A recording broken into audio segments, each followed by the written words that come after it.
Assalamualaikum warahmatullahi wabarakatuh. Perkenalkan, nama saya Intan Sifarsliani. Dan saya Sofia Aulia Hakim, kami dari kelompok 8 ingin membawakan materi presentasi yang berjudul Media Eksternal dan Hubungan dengan Media. Media komunikasi tradisional. Komunikasi tradisional adalah sebuah proses penyampaian pesan dari satu pihak ke pihak lain dengan menggunakan media tradisional yang digunakan di suatu tempat sebelum kebudayaannya tersentuh oleh teknologi modern. Menurut Sajogyo, komunikasi tradisional merupakan saluran komunikasi yang paling penting untuk mobilitas desa. Pada zaman dahulu, komunikasi tradisional dilakukan oleh masyarakat primitif dengan cara yang sederhana.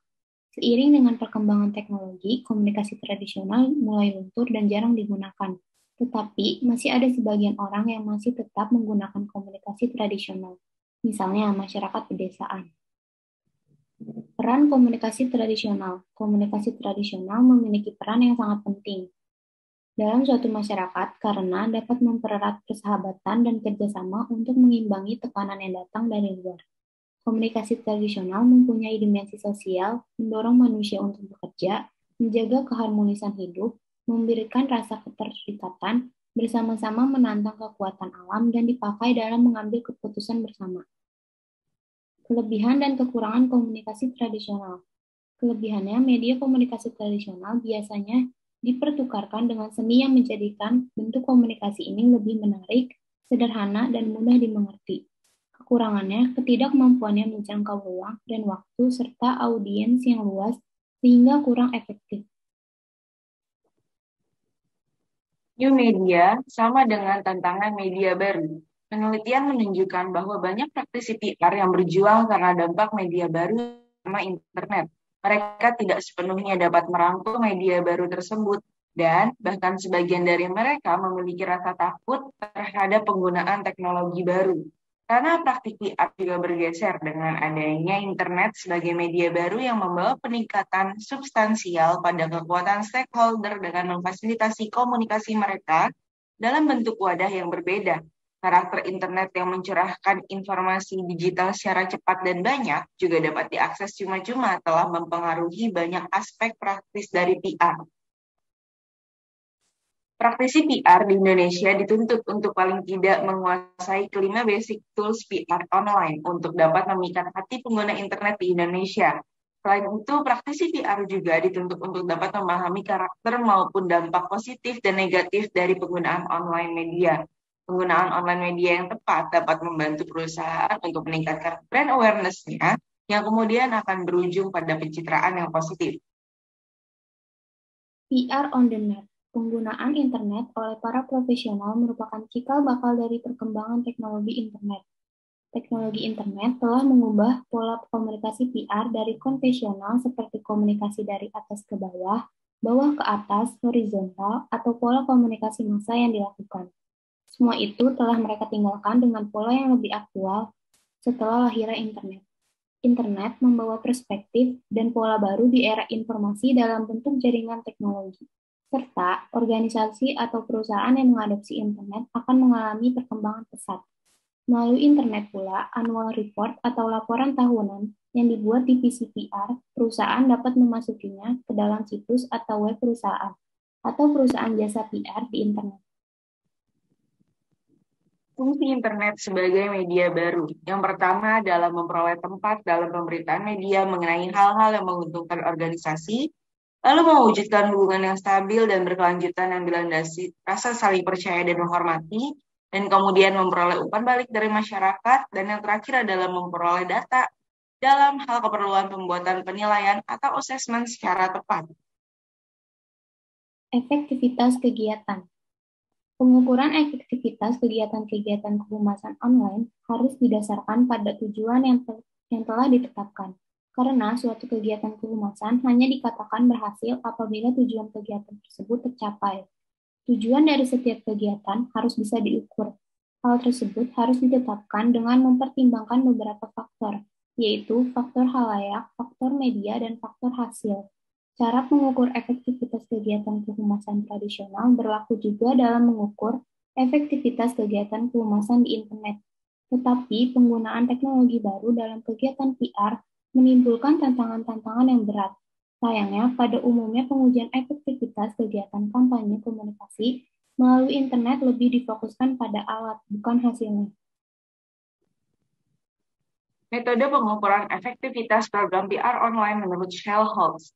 Yang pertama adalah menghitung jumlah orang yang mengunjungi dan memberikan informasi rinci mengenai dirinya pada website tersebut.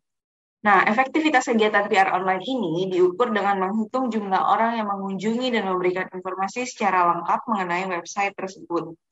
Yang kedua adalah laporan penjualan bulanan dari pengecer resmi. Melalui hubungan yang telah dibina, perusahaan atau instansi bisa mendapatkan informasi atau laporan yang pasti dari para pengguna. Yang ketiga, mengukur tingkah laku khalayak. Pengukuran dapat dilihat pada berapa banyak orang yang memberikan umpan balik melalui saluran-saluran yang disediakan, berapa banyak yang menggunakan jasa perusahaan, dan lain sebagainya. Yang keempat, memantau liputan media.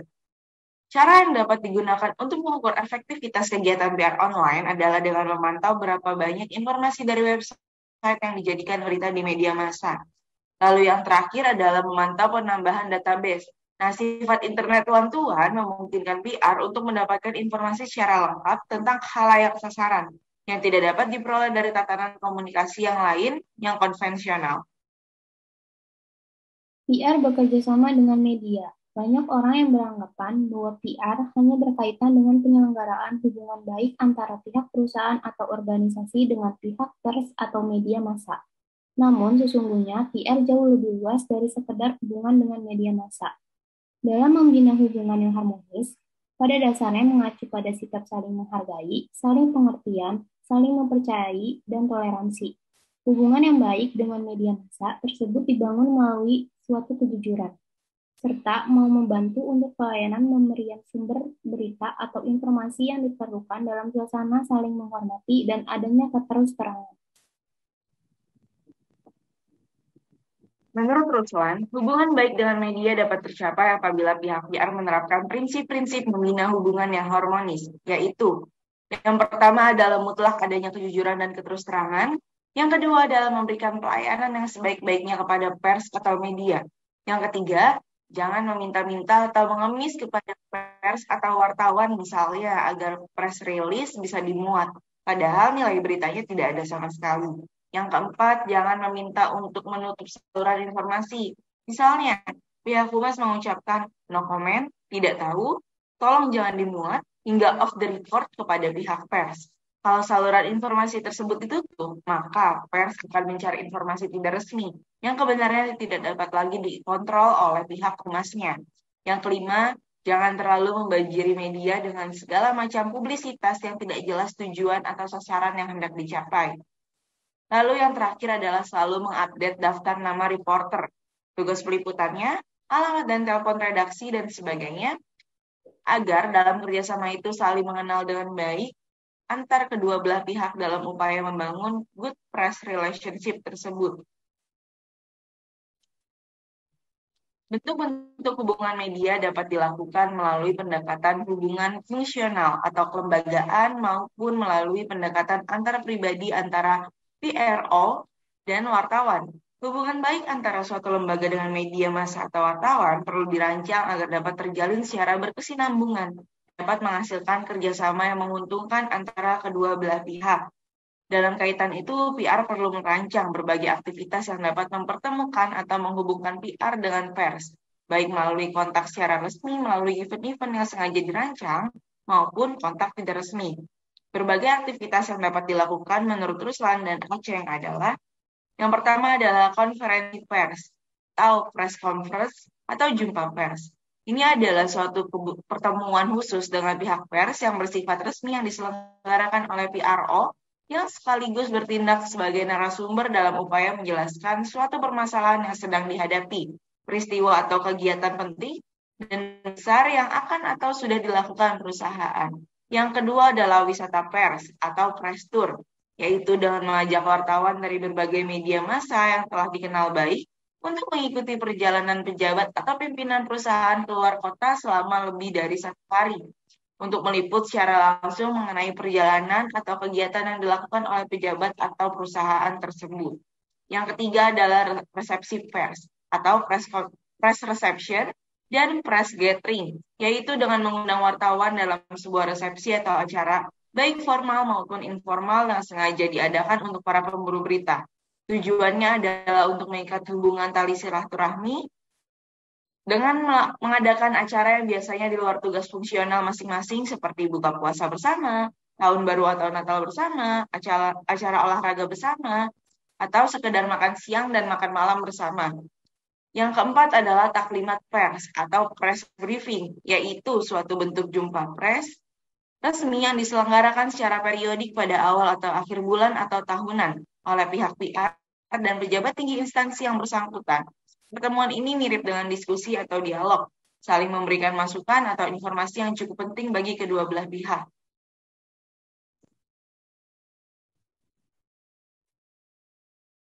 Dan terakhir adalah penutupan.